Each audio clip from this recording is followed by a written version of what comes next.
نحمده ونصلي ونسلم على رسوله الكريم أما بعد فأعوذ بالله من الشيطان الرجيم بسم الله الرحمن الرحيم ألا إن أولياء الله لا خوف عليهم ولا هم يحزنون الذين آمنوا وكانوا يتقون بسم الله الرحمن الرحيم إن الذين آمنوا وعملوا الصالحات سيجعل لهم الرحمن ودا اللهم سبحانك لا علم لنا إلا ما علمتنا إنك أنت العليم الحكيم إن الله وملائكته يصلون على النبي يا أيها الذين آمنوا صلوا عليه وسلموا تسليما اللهم صل على سيدنا مولانا محمد وعلى آلہ وأصحابہ وبارک وسلم۔ محترم حاضرین محفل و سامعین کرام، السلام علیکم ورحمۃ اللہ وبرکاتہ۔ آج کا موضوع اولیاء کرام کی شان و معرفت کا بیان ہے اور محبت اولیاء کرام پر بات کرنا مقصود ہے۔ جیسا کہ آپ سب جانتے ہیں کہ آج ایک بہت بڑی شخصیت حضرت سیدنا شیخ عبدالقادر جیلانی محبوب سبحانی رحمۃ اللہ تعالی علیہ کا دن ہے۔ آج آپ کا وصال ہے اور عرس مبارک ہے۔ تو آج کے دن ہم نے جو موضوع منتخب کیا وہ اولیاء کرام کی شان و معرفت ہے۔ آپ کی ذات گرامی پر ہم گفتگو کرتے رہتے ہیں اور آپ کی ذات گرامی پر تفصیلاً جو آپ کا علمی اور جو آپ کا دینی مذہبی روشن کردار ہے اس پر اکثر اوقات ہم نے گفتگو کی ہے اور آپ سماعت کرتے بھی رہتے ہیں۔ آج جو آپ کا منصب ہے، اللہ رب العزت نے آپ کو بزرگی عطا فرمائی اور آپ کو اللہ رب العزت نے ولایت سے سرفراز فرمایا اور تمام مکاتب فکر آپ رحمت اللہ تعالی علیہ کو اللہ کا نیک اور برگزیدہ بندہ مانتے ہیں۔ تو آج ہم اللہ کے نیک اور برگزیدہ بندوں کا تعارف مختصراً قرآن کریم اور صحیح احادیث مبارکہ کی روشنی میں سمجھنے کی کوشش کریں گے۔ میں نے 2 آیات کریمہ خطبہ میں تلاوت کی ہیں، ان کا بامحاورہ ترجمہ کر کے تو انشاءاللہ تعالیٰ العزیز آج کے بیان میں میری کوشش ہے کہ ہم صرف احادیث مبارکہ کو دیکھیں اور احادیث مبارکہ میں ہی ان آیات مبارکہ کی تفسیر کو سمجھیں۔ الگ سے آیات مبارکہ کی تفسیر بیان کرنا مقصود نہیں ہے، یعنی میں آیات مبارکہ پڑھنی اور اللہ رب العزت ان آیات مبارکہ کا نور اور اس کی برکات سے ہمارے دلوں کو منور فرمائے اور ہم ان آیات مبارکہ کو احادیث مبارکہ کی روشنی میں سمجھیں گے۔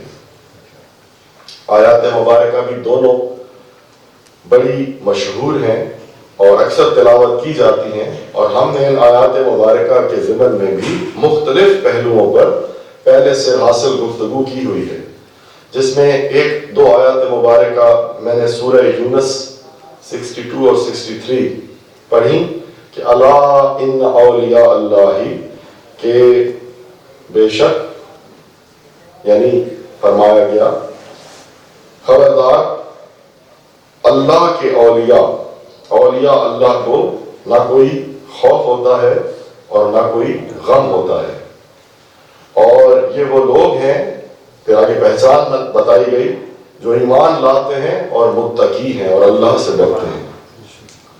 میں نے تقوی کے اوپر بھی ہم نے گفتگو کی ہے۔ متقی کا کبھی بھی کما حقہ مانی ڈرنا نہیں ہے۔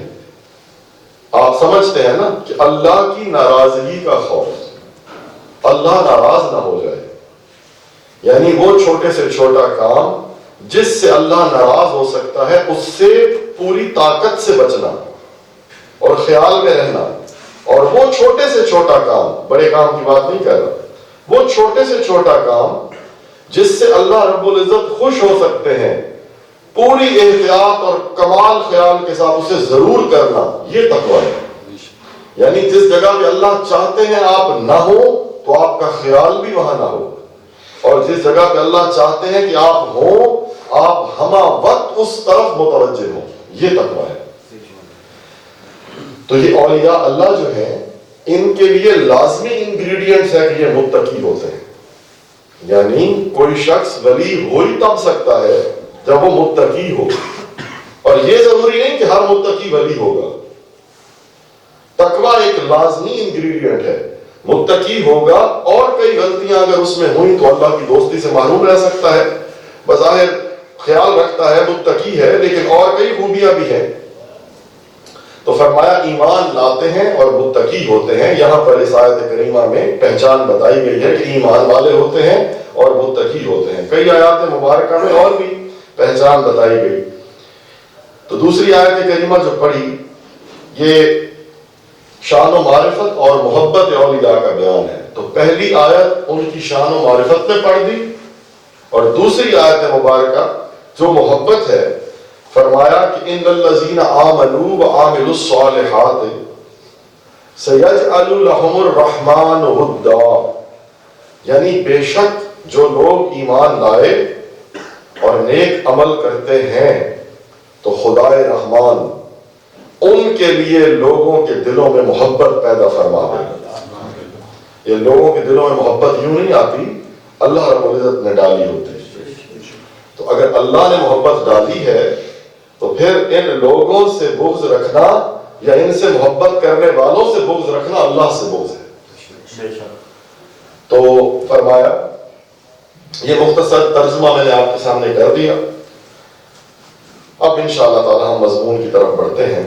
حضور علیہ الصلوۃ والسلام کی ختم نبوت کے فیضان میں سے ایک فیض یہ بھی ہے کہ آپ صلی اللہ علیہ وآلہ وسلم نے فرمایا کہ میری بعثت عالی کے بعد اب کسی نئے نبی کی بعثت کی ضرورت انسانیت کو نہیں رہی،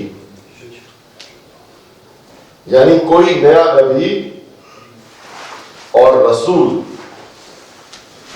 حضور صلی اللہ علیہ وآلہ وسلم کے دنیا میں تشریف لے آنے کے بعد قیامت تک اب مبعوث نہیں ہوگا، نہ ہو سکتا ہے۔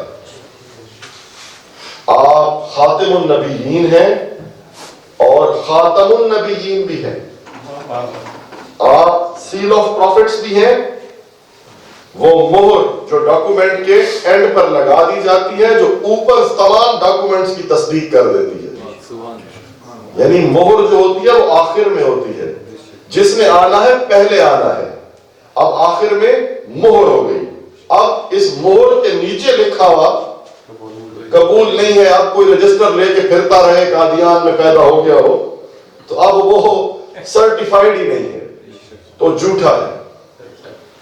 اور خاتم سے مراد یہ ہے کہ ختم مکمل فرما دیا، نبوت کا وہ گھر مکمل ہو گیا آپ صلی اللہ علیہ وآلہ وسلم کے تشریف لے آنے کے بعد۔ تو میں نے یہ بتایا آپ کو کہ ختم نبوت کے کئی فیضان ہیں، کئی جہتیں ہیں، کئی سمتیں ہیں۔ ایک فیض یہ بھی ہے کہ اب کسی نئے نبی کی ضرورت ہی نہیں رہی، تو محسوس کی تو بات ہی نہیں، ضرورت ہی نہیں رہی۔ اب نبی علیہ الصلوۃ والسلام کی نبوت کا آفتاب قیامت تک سوا نیزے پر روشن ہے۔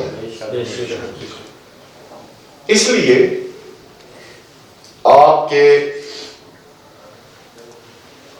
ختم نبوت کا ایک فیض، یعنی اب جو حضور کی امت میں اصلاح و تجدید دین کے جو کام ہونے ہیں، جو پہلے زمانوں میں انبیاء کے سپرد تھے، انبیاء سر انجام دیا کرتے تھے، اب وہ حضور صلی اللہ علیہ وآلہ وسلم کی امت کے علماء ربانیین، یعنی علماء ربانی، صحیح عالم ربانیین کے سپرد کر دیے گئے۔ یعنی ختم نبوت ہو گئی، وہ باب بند ہو گیا، اب جو کار نبوت تھا، اصلاح امت اور دین کے معاملے میں لوگوں کی رہنمائی مختلف چیزوں کا دین میں داخل ہو جانا، اس سے تجدید دین، احیاء دین، یہ اب حضور کی امت کے علماء ربانیین کے ذمہ ہو گیا ہے۔ حدیث پاک ہے، علامہ اجلونی فرماتے ہیں کشف الخفا میں، جلد دوم ہے، اور اس کا جو رقم ہے، نمبر ہے، وہ 1744 ہے۔ کسی کتاب میں الگ ہو سکتا ہے، آپ دیکھ سکتے ہیں۔ فرماتے ہیں کہ علماء امتی کا انبیاء بنی اسرائیل، کہ میری امت کے علماء بنی اسرائیل کے انبیاء جیسے ہیں۔ اور دوسری حدیث مبارکہ ہے، یہ جامع ترمذی میں امام ترمذی نے ابواب العلم میں بیان کی ہے، جلد نمبر 5 ہے، اور اس حدیث کا نمبر ہے 2682۔ امام ترمذی فرماتے ہیں العلماء ورثۃ الانبیاء، یعنی علماء جو ہیں وہ انبیاء کے وارث ہیں۔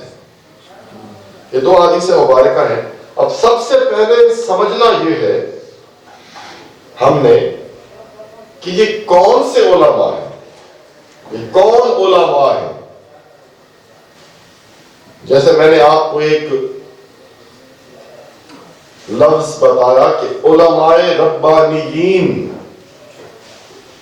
حق کے عالم، یعنی کہ اولیاء، آگے ثابت بھی ہو جائے گا۔ اب یہ نہیں فرمایا حدیث پاک میں کہ میری امت کے خطباء، میری امت کے مقررین، میری امت کے واعظین، ایسا نہیں کہا۔ کیا فرمایا؟ میری امت کے علماء، علم کا جاننے والا۔ اب جنہیں حضور علماء فرما رہے ہیں وہ کس درجے کے لوگ ہوں گے؟ حضور علیہ الصلوۃ والسلام جنہوں نے ساری دنیا کو علم کی روشنی سے منور کیا، جو آفتاب علم ہے، مثال کے طور پہ کہہ رہا ہوں، ورنہ آفتاب سے کیا مثال دی جا سکتی ہے، جہالت کے اندھیرے دور کر دیے۔ اب جنہیں حضور علماء کہہ رہے ہوں گے وہ کیسے لوگ ہوں گے، وہ کس درجے کے لوگ ہوں گے؟ ہمارا حال یہ ہے بشمول میرے کہ ہم لوگ اپنے جیسے علم، عمل اور کردار رکھنے والے شخص کو بھی عالم شمار کرتے ہیں۔ میں صرف آپ کو پہلے وہ علماء سمجھانا چاہتا ہوں۔ میں نے آپ کو کیا کہا؟ ہمارا کیا حال ہے بشمول میرے، کیا کہ جس نے درس نظامی کر لیا، ٹھیک ہے، کہنے کو وہ عالم ہے۔ جس نے یونیورسٹی سے پڑھ لیا، مطلب دو ہی اس وقت جہتیں ہیں نا جن سے علم حاصل دین کا کیا جائے گا، وہ سرٹیفائیڈ، یا کسی نے کسی استاد سے پڑھ لیا، جی۔ اسی طرح سے یونیورسٹی سے اس نے وہ ماسٹرز کر لیا، بی ایس کر لیا، ایم فل کر لیا، پی ایچ ڈی کر لی، اسکالر بن گئے، مدارس سے پڑھ لیا، فارغ ہو گئے، درس نظامی کر لیا، تخصص کر لیا، مفتی بن گئے، تو ظاہر میں انہیں عالم کہا جانے لگا اور ایک درجے میں وہ علم کے جاننے والے ہو گئے۔ لیکن کیا یہ وہی علماء ہیں جن کی میں بات کرنا چاہ رہا ہوں یا سمجھانا چاہ رہا ہوں؟ جیسے کہ میں بھی تو آپ کے سامنے علم کی باتیں کر رہا ہوں، تو اب کیا میں عالم کہلانے کا حقدار ہوں؟ لیکن بشمول میرے ہم میں جو بھی اچھی اچھی باتیں کرے، یا ایک ظاہری گیٹ اپ کا نام عالم ہونا ہے، ایک ظاہری گیٹ اپ بنا لیتا ہے، ٹوپی رکھ لی سنت ہے، امامہ رکھ لیا سنت ہے، داڑھی مبارک رکھ لی سنت ہے، پھر داڑھی کی مقدار میں اختلاف ہو گیا، لمبی رکھ لی چھوٹی رکھ لی، پورے عالم اسلام میں مختلف طرح سے نظر آتی ہے۔ پھر عربک لباس پہن لیا، جبہ پہن لیا، کسی نے شلوار قمیض پہن لی، کسی نے سوٹ پہن لیا، کسی نے پینٹ شرٹ پہن لی، ایک وضع قطع اختیار کر لی۔ کسی نے شلوار ٹخنوں سے اونچی رکھی، کسی نے اور زیادہ اونچی کر لی، کسی نے زلف مبارک رکھ لی، کسی نے نہ رکھی. میری بات سمجھ ہے؟ کسی نے مسواک لگا لی. میں کسی سے بات نہیں کر رہا، میں صرف ایک علمی بات آپ کو سمجھانا چاہتا ہوں. اگر آپ بوریت محسوس تو نہیں کر رہے کہ ایک وضع قطع ہے اور ایک علمی باتیں ہیں، پڑھ لینا. اب انہیں بھی عالم کہا جاتا ہے، بشمول میرے مجھے بھی عالم سمجھا جاتا ہے، میں تو قطع عالم نہیں ہوں. جن عالم ربانیین کا ذکر میں کر رہا ہوں اور جنہیں حضور علماء کہہ رہے ہیں، ان کے علم و عرفان کا معاملہ کیسا ہونا چاہیے. اگر اتنے عالم جو تعریف موجودہ زمانے میں ہے ہم پیدا کر رہے ہیں، لاہور میں سے ہزاروں عالم مدارس سے فارغ التحصیل ہوتے ہوں گے ہر سال، اسی طرح مختلف جامعات ہیں، ہماری یونیورسٹیز ہیں، ان سے بھی ایک بڑی کھیپ حضرت علام کی نکلتی ہوگی. دنیا میں سامنے آتے ہیں، سٹیج پر بھی ہمیں نظر آتے ہیں، ہماری محافل کے سٹیج پر بھی، ہماری کانفرنسز کے سٹیج پر بھی. میں یہ نہیں کہہ رہا کہ سب نہیں ہیں، میں یہ بات کر رہا ہوں جن سب کو عالم سمجھا جاتا ہے کیا وہ سب بھی ہیں؟ میں یہ نہیں کہہ رہا کہ نہیں ہے. تو اتنے زیادہ عالم، اتنے زیادہ مدارس، نہ دین تخت پر آ رہا ہے، نہ دین عمل میں آ رہا ہے، نہ دین کا چرچا ہو رہا ہے، تو آپ سمجھ جائیں کہ یہ سب وہ عالم یقیناً نہیں ہے جن کی بات قرآن پاک فرما رہا ہے یا رسول اللہ صلی اللہ علیہ وسلم فرما رہے ہیں. وہ آگے سمجھ آ جائے گی کہ وہ کون ہے. تو جس کردار کے ہم لوگ ہیں، ہمارا کردار ڈھکا چھپا نہیں ہے، جس کردار کے ہم لوگ ہیں یا جو ہماری ترجیحات ہیں، منبر پر درس دیا اور ہمارے عمل میں کیا ہوا. میں یہ نہیں کہتا نبی صرف معصوم عن الخطا ہے، باقی کسی انسان سے بھی غلطی سرزد ہو سکتی ہے. بشری تقاضے ہیں انسان کے ساتھ کہ بھول جاتا ہے، اس پر مختلف حالات کا غلبہ ہو جاتا ہے، مختلف جذبات و احساسات کا غلبہ ہو جاتا ہے، اس کو غصہ آ جاتا ہے، حرام ہے. یہ اولاد کی محبت میں بہک سکتا ہے. کئی طرح کی فورسز مختلف، آپ یوں سمجھ لیں کہ مختلف طرح کے جذبات، مختلف طرح کے ادارے اس پر اثر انداز ہو رہے ہوتے ہیں. اور یہ نبی نہیں ہے، غیر نبی ہے. نبی کی عصمت تو اللہ رب العزت کے پاس ہے، نبی تو معصوم ہے، نبی تو مثال ہے، مثال غلطی نہیں کر سکتی. بات سمجھ رہے ہیں جی؟ گفتگو تھوڑی سی علمی ہے، شاید آپ کو بور ہو رہے ہوں گے، انشاءاللہ تعالیٰ آگے بہتر ہو جائیں گی چیزیں، مطلب واقعات اور اس طرح کی چیزیں ہیں. آپ لوگ اگر شروع میں بوریت تو محسوس نہیں کر رہے. ہمارا مزاج ہے نا کہ ہم بہت زیادہ سنجیدہ باتیں بھی نہیں سن سکتے. معاشرے میں اتنا مزاح عام ہو گیا ہے کہ بس ہم چاہتے ہیں کہ ہر بات ہی کھیل کھیل میں پڑھائی جائے. اب تو کھیل کھیل میں تعلیم کے ادارے بھی بہت ہیں، کنڈر گارڈن سکولز ہیں اور اس طرح سے مونٹیسریز ہیں، جو بھی ہیں وہ. تو میں یہ کہہ رہا تھا آپ کو کہ ایک ہمارا کانسیپٹ ہے علماء کا، اور ایک کانسیپٹ وہ ہے جو رسول اللہ صلی اللہ علیہ وسلم ہمیں بتا رہے ہیں. نماز کے وقت میں نا جب اذانیں ہو جائیں تو آپ نے مجھے بتانا ہے، پھر ہم اس کو روک دیں گے سیشن کو. کوئی ایک شخص اشارہ کر دے گا جب اذانیں ہو جائیں گی نا یہ ساری. ہم چونکہ اللہ رسول کی بات اذانوں سے پہلے کر رہے ہیں، اس لیے ہمیں اجازت ہے، ہم کر سکتے ہیں. تو جو کردار ہمارے ہیں، ہمارے علماء کے، اصل میں یہ ابتدائی تمہید باندھنا ضروری ہے بات کی. اور میں خود چاہ بھی رہا تھا کہ نماز تک یہی تمہید باندھ لیں کہ آگے فلو سے چلے جائیں گے، کہ ہم علماء کے کردار کو دیکھتے ہیں. خود وہ یقین سے خالی ہیں، خود وہ فالو نہیں کرتے. اور میں یہ نہیں کہہ رہا ہوں ان سے غلطی نہیں ہو سکتی، کسی شخص سے غلطی ہو بھی سکتی ہے. جیسا اسلام آج کل فالو کروایا جا رہا ہے، ہمارے گھروں میں دور دور تک نہیں ہے، معاشرے میں ہی نہیں رہا، سوسائٹی میں ہی نہیں رہا، رواجن ہی نہیں رہا. بہرحال جس درجے میں کر سکیں کرنا چاہیے، مکمل نہیں کر سکتے تو جس درجے میں کرنا چاہیے خیال رکھنا چاہیے. غلطیاں ہو جاتی ہیں، کوئی انسان کامل نہیں ہے، اکمل نہیں ہے، مکمل نہیں ہے. لیکن جو قول و فعل میں مکمل تضاد ہے. ایک بات اسلام والی نہیں ہے اور لبادہ اسلام والا ہے, تو ایسے شخص عالم نہیں کہلاتے, ایسے شخص جاہل کہلاتے ہیں. یہ الگ بات ہے کہ انہوں نے کتابیں پڑھی ہوئی ہیں یا انہیں کسی چیز کا پتہ ہے. جسے کسی چیز کا حقیقت میں پتہ ہوتا ہے وہ اس کے عمل میں ہوتی ہے, اس کی زبان نہیں, اس کا عمل بولتا ہے.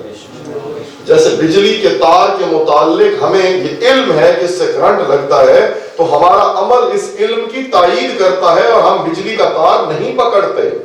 تو یہ کیسا دین کا علم ہے کہ جو ہم نے حاصل کر لیا, ڈگریز لے لی, مدرسوں سے سندیں لے لی, اور عمل ہم نے اس کے مطابق ایک بھی نہیں کیا. یا ہم نے ظاہر کو سجا کے اطمینان کر لیا کہ ہم نے شکل علماء والی بنا لی ہے اور اب ہم بری و ذمہ ہو گئے ہیں, جیسے شاید صرف ظاہری سنتیں ہی وہ سنتیں تھیں جنہیں عمل کرنا تھا اور یہی تھیں. لقد, وہ کس طرح سے آیت کریمہ ہے, لقد کان لکم فی رسول اللہ اسوۃ حسنہ. پھر حضور علیہ الصلوۃ والسلام کے اسوہ حسنہ میں سے ہم نے بس یہی پہلو لینے تھے, اور جو اخلاقی پہلو تھے, اور جو معاملات کے پہلو تھے, اور جو حقیقی علم نے ہمارے سینے کو روشن کرنا تھا, اور ہمارے آپس میں معاملات تھے, اور ہم نے جو ازدواجی معاملات, خانگی معاملات, ہمسائیگی پڑوس کے معاملات, شہر کے معاملات, وہ جو ہم نے نبھانے تھے, ان میں ہم نے سنت نہیں, سنت کے راستے پہ چلنا تھا. جس طرح مسلکی اختلاف نے ہمیں تقسیم در تقسیم کر دیا, جس طرح مادیت پرستی نے ہماری سوچوں پر غلبہ کر لیا, قبضہ کر لیا, تو ایسے شخص مجھ سمیت عالم کہلانے کے حقدار نہیں ہیں. چلے ایک غلطی کرتے ہیں, دو کرتے ہیں, تین کرتے ہیں, چار کر دیتے ہیں, پھر تائب ہو جاتے ہیں, بشری تقاضے کے تحت معاف ہو جاتے ہیں, اور پھر اسی راستے پہ واپس آ جاتے ہیں جو اللہ رسول کا راستہ ہے. ان کی ظاہری عبادات بھی مکمل ہیں, شریعت مطہرہ پر بھی عمل کرتے ہیں, جس قدر ممکن ہو سکتا ہے کرتے ہیں, پورے معاشرے میں نہیں ہو رہا. اسی طرح سے ان کے معاملات نہایت عالی ہیں. ان کے اخلاق, یعنی اخلاق آپ کی ان عادات کا نام ہے, وہ عادات جو خلق کے ساتھ آپ کے بیہیویئر ہیں, رب کے ساتھ آپ کے بیہیویئر ہیں, ان میں وہ حضور علیہ الصلوۃ والسلام کے رستے کو بعین فالو کر رہے ہیں, تو ایسے اشخاص کو عالم کہا جائے گا. صرف چند چیزیں پوری کر لینے سے اسے عالم نہیں کہا جائے گا کہ اس نے پڑھ لیا, اس نے تو مدرسے میں اپنا مسلک پڑھا, اس نے تو سارا دین نہ پڑھا, نہ سارے دین کی روح کو وہ سمجھا, اپنے مسلک کی مطابقت کی احادیث لے لی اور احادیث کا اتنا بڑا ذخیرہ چھوڑ دیا, اپنے مسلک کی قرآن کی تفسیر لے لی اور قرآن پاک میں اتنی تفاسیر دوسرے مکاتب فکر کی چھوڑ دیں, بس اپنے ہی کنویں کا مینڈک بنا, اسی کو سب کچھ سمجھا, ایک سانچہ بنا لیا, اس سانچے میں جو اس کی سمجھ کا سانچہ تھا, جس میں پورا دین تھا یا نہیں تھا, پورے اخلاق تھے یا نہیں تھے, اس سانچے کو فٹ کرتا چلا گیا ہر ایک کو, جبکہ اس سانچے میں تو خود فٹ ہونا تھا, جتنا علم لیا تھا اس میں خود کو فٹ رکھنا تھا. دوسروں کو فٹ کرتا چلا گیا اور دوسروں کو کافر, مشرک, گستاخ, بدعتی جو تھا وہ بناتا چلا گیا. اور صرف اس کا حال یہ ہو گیا کہ سورج صرف میری کھڑکی سے نظر آتا ہے جو میرے گھر میں ہے, باہر سے تو نظر ہی نہیں آتا. اور اس نے اس فرقہ واریت کی آگ میں پھنس کے, اور اس کوتاہ نظری یعنی نگاہ کا بلند نہ ہونا, نگاہ کا پست رہ جانا, اسی کو معیار سمجھا, اور اپنی نگاہ کے دائرے میں جو پورا اترا اسے تو سرٹیفکیٹ دے دیا, وہ خود فیصل بن گیا, معاذ اللہ, نعوذ باللہ, اللہ جی بن گیا, اللہ جی کی سیٹ پر بیٹھ گیا, نعوذ باللہ, اور اس کو خارج کرنے لگ گیا اور اسے فارغ کرنے لگ گیا. خود نہ سوچا, جتنا ظاہری علم لیا ہے اپنی شخصیت کو اس سانچے میں سے گزار لیا ہے. کیا میری اپنی شخصیت اس سانچے میں سے گزر گئی ہے؟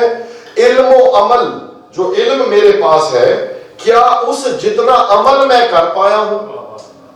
اگر میں کر پایا ہوں تو اس کا مطلب ہے میں جب لوگوں پر فتوے لگا رہا ہوں تو خود کا کام میں نے کر لیا ہے, کیونکہ کمرہ امتحان میں وہ بچہ شیٹ سے نظر اٹھاتا ہے جو اپنی کر لیتا ہے جسے نہیں آتا ہوتا. شیٹ سے وہی اٹھاتا ہے، کیونکہ یا تو وہ اپنا پیپر کر لیتا ہے، اس کا مطلب ہے اس نے پیپر کر لیا اور اب وہ امت کو تلاش کرتا پھر رہا ہے کہ بیچارے ٹھیک ہیں یا نہیں ہیں، اور وہ سانچہ لے کے دیکھ رہا ہے کس کس کو پیپر آتا ہے یا نہیں، یا پھر اپنا پیپر ہی اسے نہیں آتا، اپنے سوالوں کے جواب وہ کرنا نہیں چاہتا، دوسروں کو دیکھ رہا ہے کہ انہیں پیپر آتا ہے کہ نہیں آتا۔ تو بات یہ ہے، ایسے مزاج کو عالم نہیں کہا جا سکتا۔ تو جو میں مزاج آپ کو دے رہا ہوں، اس میں میرے سمیت تو کئی فارغ ہو جائیں گے کہ وہ عالم ہے یا نہیں ہے، کیونکہ عالم کا مزاج اور ہے۔ وہ عالم ربانیین جو اللہ رب العزت کی معرفت کو پا چکے ہیں، ان کے اطوار بدل جاتے ہیں، ان کے کردار بدل جاتے ہیں، وہ سراپا رحمت و شفقت ہو جاتے ہیں، کیونکہ وہ پا چکے ہیں اس راز کو، ان کا برتاؤ بدل جاتا ہے۔ میں جاہل ہوں تو مجھے سمجھاؤ، فتویٰ مجھے نہیں سمجھائے گا۔ میں جاہل ہوں تو مجھے گلے لگاؤ، مجھے بدعتی کہنے سے میں قریب نہیں آؤں گا۔ یہ کیسا عالم ہے جو مجھ پر فتویٰ لگاتا ہے، مجھے پیار نہیں کرتا؟ یہ کیسا اللہ والا ہے، اسے کیسے اللہ کی معرفت نصیب ہوئی کہ اس کا سینہ کھلا ہی نہیں ہوتا میرے لیے؟ میں ایسے مشرک نظر آتا ہوں تو مجھ سے پیار کرے، میری بات تو سنے، میری توجیہ کو تو سنے، میں کہاں رکا ہوا ہوں، میں کہاں پھنسا ہوا ہوں، مجھے وہاں سے نکالے، میری مدد کرے۔ یہ علم صرف کال تک کیوں ہے، اس کی زبان پر کیوں ہے، اس کے حال میں کیوں نہیں ہے؟ یہ علم اسے وسیع نظر کیوں نہیں کر رہا؟ یہ علم اسے وسعت کیوں نہیں دے رہا؟ یہ علم اسے لوگوں کے ساتھ محبت کرنے کی توفیق کیوں نہیں دے رہا اور اپنے کلمہ گو سے پیار کرنے سے روک رہا ہے؟ تو ایسا عالم بریلوی ہے، ایسا عالم دیوبندی ہے، ایسا عالم سنی ہے، ایسا عالم اہل حدیث ہے، سلفی ہے، ایسا عالم فقہ جعفریہ والا ہے، جو بھی ہے وہ خود کو عالم سمجھتا رہے، اس کے سمجھنے سے وہ عالم نہیں ہے، اللہ کی بارگاہ میں بھی اس کا عالم ہونا ضروری ہے۔ وہ جو بھی ہے، کیا اس کے علم نے اس کے کردار کو روشن کیوں نہیں کیا؟ اس کے علم نے اس کے کردار کو منور کیوں نہیں کیا؟ اس کے علم پر اس کا کردار گواہی کیوں نہیں دیتا؟ میں 1 2 3 غلطیوں کی بات نہیں کر رہا، وہ ہو جاتی ہیں، سب سے ہو سکتی ہیں۔ یہ کیسی غلطی ہے جو غلطی مسلسل ہو رہی ہے اور اس پر قائم کھڑے ہیں اور اپنی غلطی کو چھوڑنے کو بھی تیار نہیں ہے، چاہے دوسرا جتنی بڑی توجیہ اور دلیل لے آئے پھر بھی ہم اسے اسلام سے نکالنا چاہتے ہیں۔ تو یہ نہ علمی رویہ ہے، نہ علمی بات ہے، اور نہ جاننے والے سے تعلق کی بات ہے۔ اگر آپ کا اللہ سے تعلق ہو گیا ہے تو جو اسے نہیں مان رہے وہ تو انہیں بھی کھلا رہا ہے، انہیں بھی پال رہا ہے۔ اگر آپ کو اس کے حبیب صلی اللہ علیہ وسلم کی معرفت ہو گئی ہے تو جو پتھر مار رہے ہیں وہ تو انہیں بھی دعا دے رہا ہے، آپ اپنے مسلمان بھائی کے قریب نہیں ہو پا رہے۔ اور یہ تمام مکاتب فکر کے علماء کی میں بات کر رہا ہوں، میں تو عالم نہیں ہوں، کیونکہ علم تو ہے جاننا، اور حقیقی جاننا یہ ہے۔ ایک علم ہے گاڑی کے متعلق تھیوری کو پڑھنا، اور دوسرا علم یہ ہے کہ پریکٹیکلی اس علم کے ذریعے سے اس گاڑی کو چلانا۔ بات سمجھ رہے ہیں؟ اب ایک شخص تھیوری تو پڑھتا رہا ساری زندگی، پریکٹیکلی گاڑی نہیں چلائی۔ ایک شخص تھے، انہوں نے تیراکی پر بڑی کتابیں پڑھی، سوئمنگ پر بڑی کتابیں پڑھی۔ کیا کیا جی انہوں نے؟ بولیے، بڑی کتابیں پڑھی، بڑے ریسرچ آرٹیکلز پڑھے، بڑے بڑے سوئمرز جو دنیا کے اندر ریکارڈ رکھتے تھے ان کے انٹرویوز کیے، ان سے سوئمنگ کے متعلق پوچھتے رہے، ان کے تجربات کو قلم بند کیا، اور ان سوئمرز کے تجربات پر اور فائنڈنگز پر پورے تھیسس لکھ دیے، اور مختلف ایونٹس آرگنائز کیے، اور مختلف ایونٹس کی سپرویژن کی اور کورنگ کی، اور سوئمنگ کے مقابلے دیکھتے رہے، حتیٰ کہ ان کے کئی آرٹیکلز چھپ کر آ گئے اور سوئمنگ پر انہیں ایک یونیورسٹی میں لیکچرر منتخب کر لیا گیا۔ وہ سوئمنگ کے لیکچرز دیتے ہیں، لوگوں کو بتاتے ہیں کہ جمپ لگانا چاہیے، یوں کرنا چاہیے، لیکن خود کبھی سوئمنگ نہیں کی۔ اب اگر استاد صاحب کو کسی دن شاگردوں نے سوئمنگ پول میں پھینک دیا تو کیا ہوگا؟ کہہ سکتے ہیں کہ یہ استاد صاحب عالم ہیں، ہم یہ کہہ سکتے ہیں کہ ان استاد صاحب نے پڑھا ہے، جانا نہیں ہے۔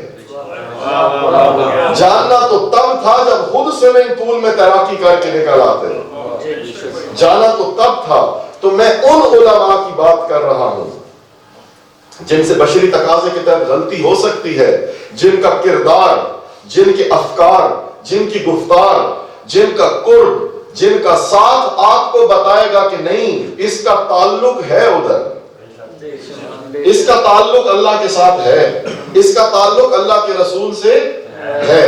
تو ان علماء کی ہم بات کر رہے ہیں، اور انہی علماء کو احادیث کی کتب نے، لغت کی پھر کتابوں نے، بعد میں تاریخ اور احوال کی کتابوں میں، اور حدیث جبرائیل کے تحت جب احسان کو بیان کیا، ان کتب نے اولیاء کہا ہے کہ وہ علماء جن کے عمل میں دین ہے، در حقیقت یہی تو اولیاء ہیں، اصفیاء ہیں، اتقیاء ہیں، یہی تو متقی ہیں، یہی تو راست باز ہیں، یہی تو وہ لوگ ہیں جو رب کے دوست ہیں۔ علم نے معرفت الہی تک پہنچا دیا ہے، اور معرفت الہی کا یقین ایسا اترا ہے کہ وہ علم جس نے رب سے تعارف کرایا، رب کے تعارف کے بعد اس کا حکم ان کا عمل بن گیا۔ تو یہ ہیں وہ اولیاء، یہ وہ علماء میں سے بھی ہیں۔ جیسے آج ہم نے کو سب کیٹیگرائز کر دیا، علم حاصل کرنے والے علماء ہیں اور خانقاہوں میں بیٹھنے والے اولیاء ہیں، جبکہ دونوں میں الٹ ہو سکتا ہے، خانقاہوں میں بھی دجال بیٹھے ہو سکتے ہیں اور مدارس میں بھی دجال بیٹھے ہو سکتے ہیں۔ یہ وہ کسوٹی اور معیار ہے جس سے پتا چلے گا کہ علماء اور اولیاء کیسے ہیں۔